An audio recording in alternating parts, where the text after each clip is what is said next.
Apologize for the shadows, but this is what I'm doing. So my motor was spinning.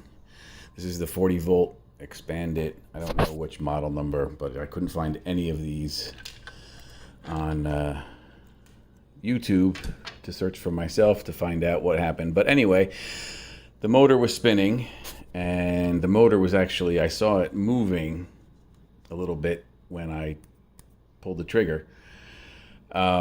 So I was just thinking, okay, it's done, and I got to go get a new one. But it seems, now I got to figure out how to, oh man, that's going to be a pain in the ass. The spring for the trigger to,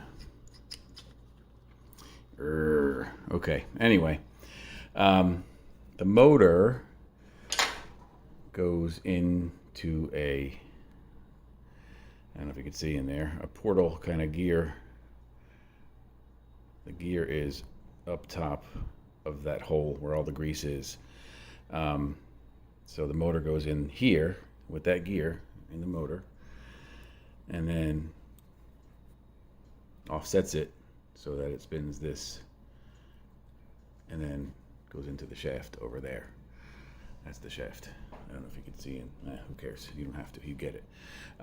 So luckily, one of the screws was still in the motor, or in the portal box assembly. It's there.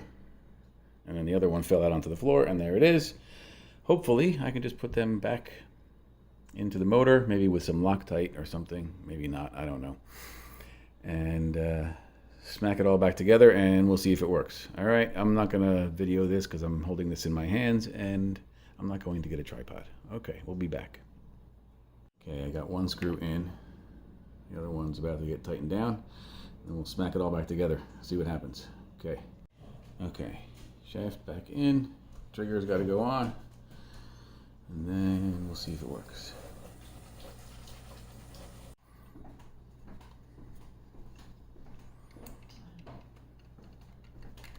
Well, it worked. I forgot I took the battery out. But it worked when I reattach the battery, and the trigger attaches and pushes the button, blah blah blah blah blah. But it worked. Next day, all back together. I'm gonna try and put a battery in so I can show ya.